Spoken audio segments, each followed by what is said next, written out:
This is breaking news. Returning from Albany, I woke up Sunday morning and I had a raspy voice. And with my normal tradition, every day I attempt to take a COVID test each morning. For the most part, I try to do it every morning.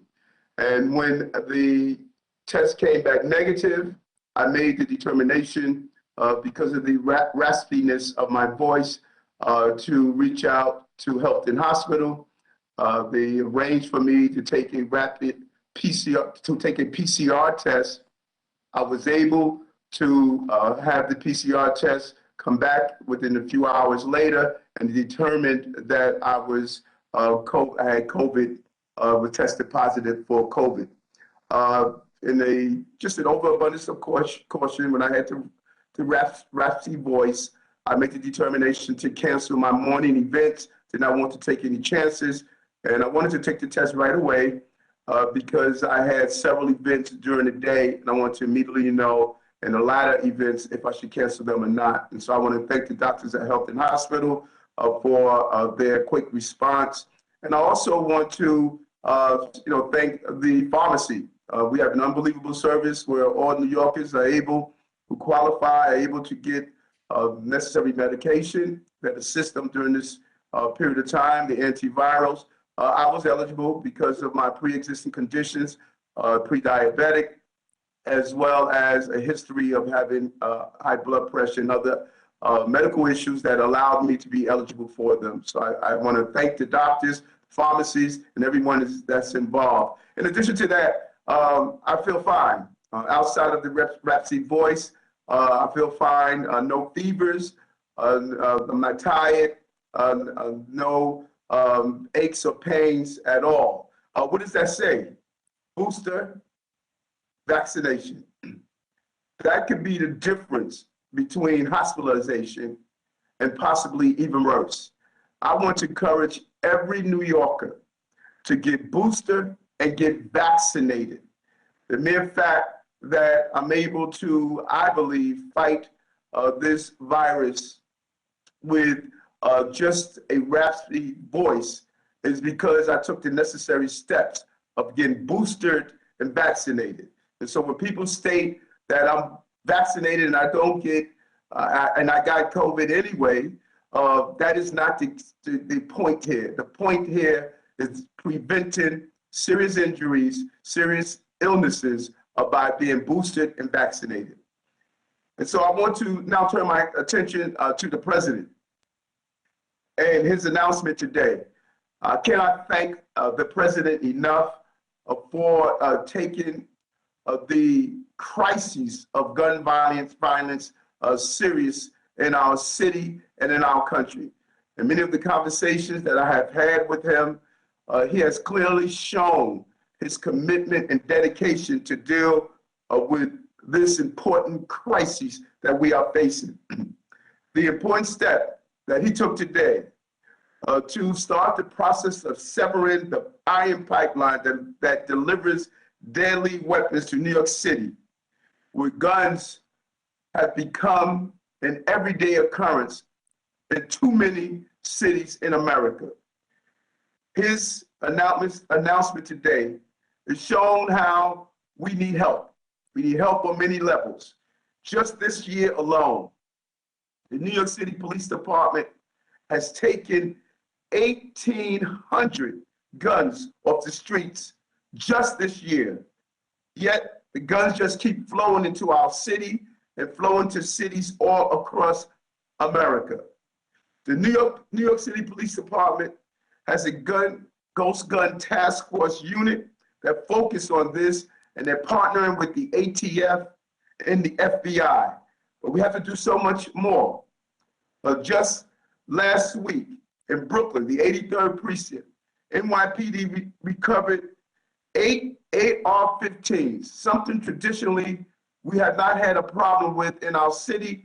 The handgun has been the crisis in the cities, but an AR-15 was recovered. 5 completed handguns and parts to make more guns, all ghost guns. Think about that for a moment. Ghost guns. Yet we still have these illegal guns on our streets. In order to beat and best approach this effort, we need to dam the river of guns and ghost guns that are flowing into the sea of violence in our city. And the ATF needs a permanent director, and Congress should expeditiously move forward and appoint a permanent director to deal with this critical process that we are facing. I would hope a position of this importance will secure bipartisan partnership, because when a bullet leaves the barrel of a gun, it doesn't ask the victim if they're Democrat or Republican. They maim, they take a life, and they destroy families in the process. Both Democrats and Republicans must come together and ensure that we get this appointment moved forward.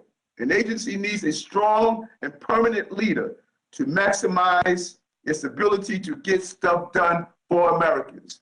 And nothing personifying getting stuff done more than dealing with this senseless violence that has crippled our cities across America.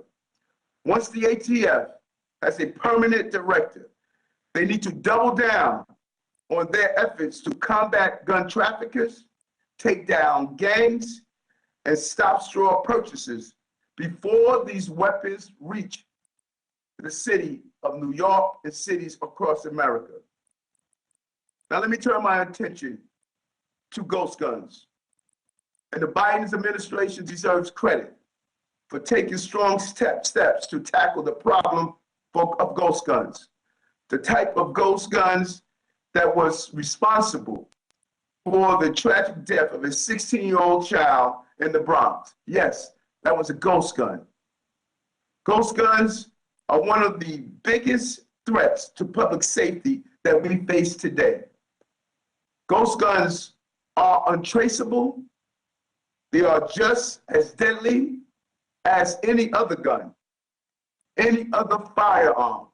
People often believe that because they are a ghost gun, they're not deadly. That is just not true. They should be treated as such, and we must prosecute those who are in possession of them, just as we prosecute those who are illegally in possession of firearms across this country.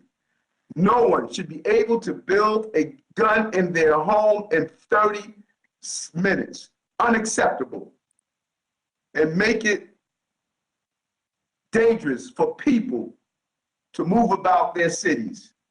And make no mistake, this is a crisis. We are at a crisis level. The number of ghost guns appearing in New York City, they have skyrocketed this year alone, with 163 recovered since January of last week. That's more than 5 times as many as last year, when we received and recovered just 29. Ghost guns are made up of approximately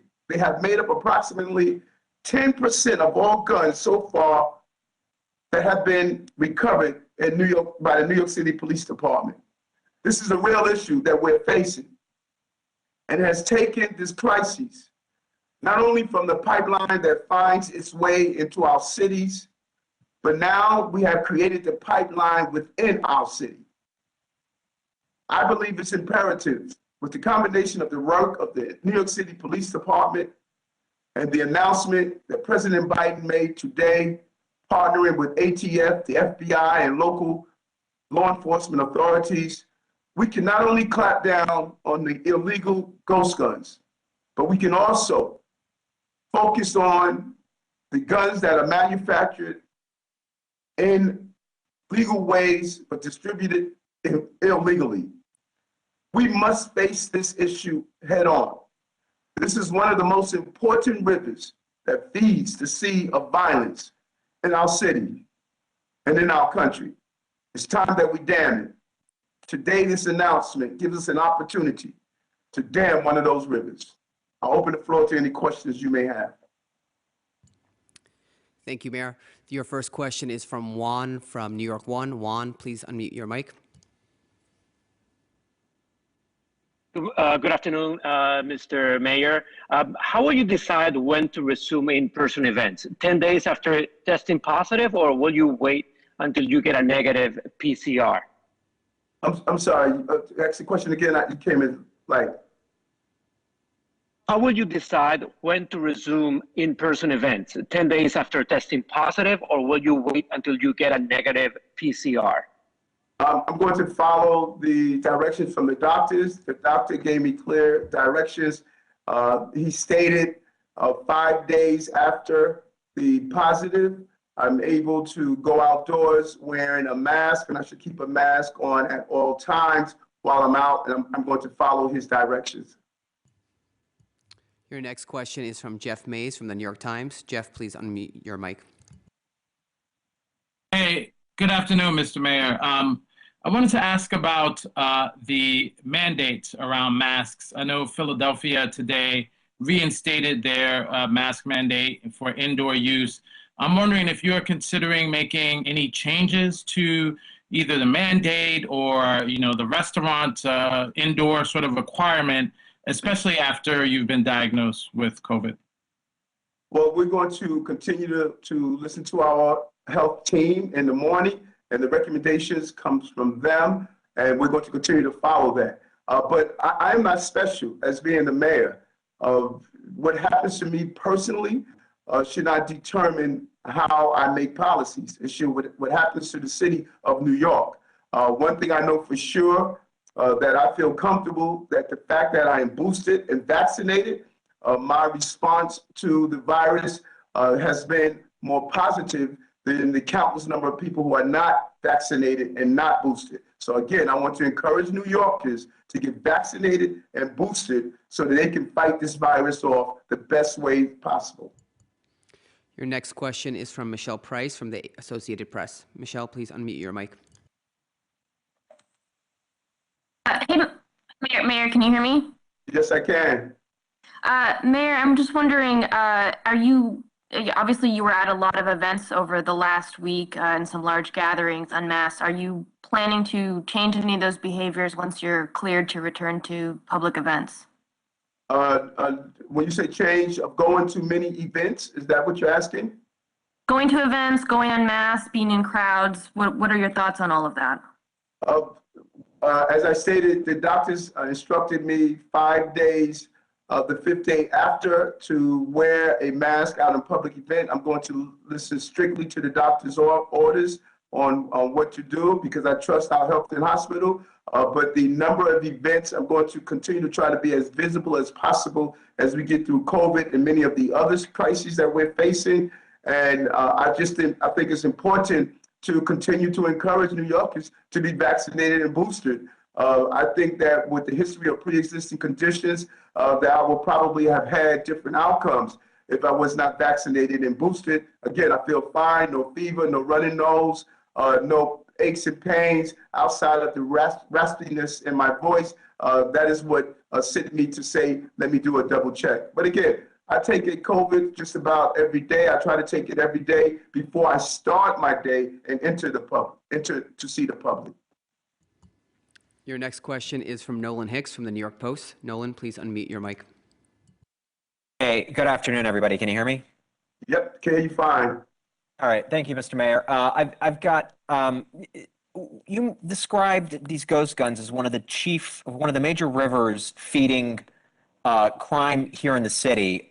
You reported that 163 of them have been seized so far this year, but that accounts for fewer than 10% of the guns seized so far by the police department. How did you come to the conclusion that this is one of the bigger rivers feeding crime in the city? And when can people expect to see results in the effort to cut crime, seeing as it's up by some 40%? Yeah, let me deal with the first question, Nolan. The difference between the ghost gun, which is 10%, and 10% is a percentage too much. 10% of the number of 1,800 guns, that's 180 guns. 180 guns. One of those 180s took the life of a 16-year-old child. So that's a crisis for me. One illegal gun is a crisis. But then when you look at the fact that these ghost guns, they do not have to travel through the iron pipeline or come up I-95. They can be manufactured right inside someone's home. That is a crisis. That is a new element to fighting guns that we have to be prepared for. And deal specifically with your question around results, I want results right away. And we need help from the federal. We received some help from the state and some of the initiatives that they put in place, and I want to commend them for that. But I want results right away to stop the killing of children and innocent people in our city. Your next question is from Mark Morales from CNN. Mark, please unmute your mic. Hey, Mr. Mayor, how you doing today? Quite well, yourself? Doing good. Just to follow up on ghost guns, have you or anybody in your administration tried to reach out to a lot of these online retailers to try and see if there's a different way to stop this flow into the city? Anything you can do on that front? Any legal way you can come at them? Is there any way to make it illegal so that packages where these weapons are delivered to homes just are illegal now? Is that possible? Well, first of all, I thank you for that question because you are right on target. We must keep up with the methods that are being used to saturate our communities with guns.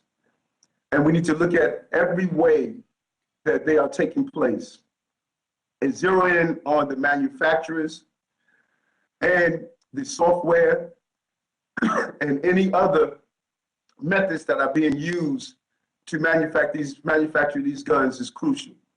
And we're not going to leave any stone unturned. Your next question is from Sally Goldenberg from Politico. Sally, please unmute your mic. Hi, Mayor. Can you hear me? Yes, I can. How are you? Good. How are you feeling? I just had a quick question about timeline of events. I know you recently attended the Real Abilities Film Fest. I was just wondering if you got tested at all for COVID prior to that, and if you think there might have been a chance that you were exposed before that event. I believe there were some, immunocompromised people at that event. Which event was that you said I attended? I believe it's called Real Abilities Film Fest. Well, I'm not aware of exactly that morning before going to the Real Ability Film Festival. That morning, I took a COVID test before. I think that was on Friday, if I'm not mistaken. I took a COVID on Saturday and on Sunday. Our next question is from Jimmy Vilkine from The Wall Street Journal. Jimmy, please unmute your mic. Mayor, can you hear me? Yes, I can hear you fine. Great. So to go back to the issue of rising COVID cases in the city, there is an upward trend. At what metric or at what level in terms of daily average cases can New Yorkers expect there will be some sort of shift? We're starting to see, in addition, as Jeff said, in Philadelphia, some other institutions in the city, including some college uptown, has requiring masks once again. Well, it's a combination of things we're looking at. We're looking at the infection rates, as well as hospitalization, as well as deaths, and how fast the case is spreading. The doctors have created what scenario will cause us to move to the next level. We're not there yet, and when we do, we will announce it. Great. And our last question is from Tim Bach from the New York Daily News. Tim, please unmute your mic.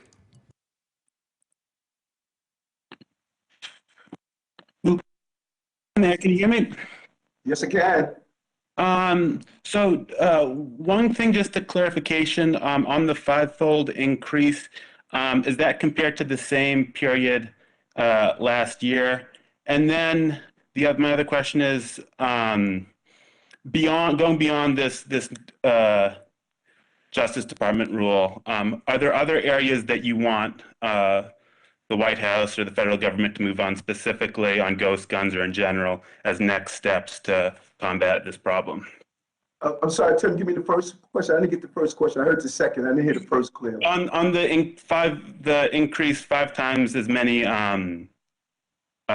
ghost guns recovered this year versus last year. Is that in this first few months of the year? Like, is that compared to through April 11th of last year, or what is that comp? According to the data I got from the New York City Police Department, I believe it is. We will confirm that for you, but I believe it's a comparison from year to date. And what else we need from the White House, because we're dealing with two rivers here. One is the river to close the ghost guns, and that is what the new ATF head will allow us to really coordinate efforts more. But we must close the river of legally made guns that are illegally finding their way here to our city. That is a focus that we need help with. We want help from the White House to assist us with this. And the president has made it clear, this is one of his top priorities on dealing with the proliferation of guns in the cities across America in general, specifically here in New York City. And at this time, we need help from Congress to make sure that we can get the support that we deserve. Thank you, everyone, for joining us today. If you have additional questions, you can email us at pressoffice@cityhall.nyc.gov. Thank you. Thank you. Thank you all.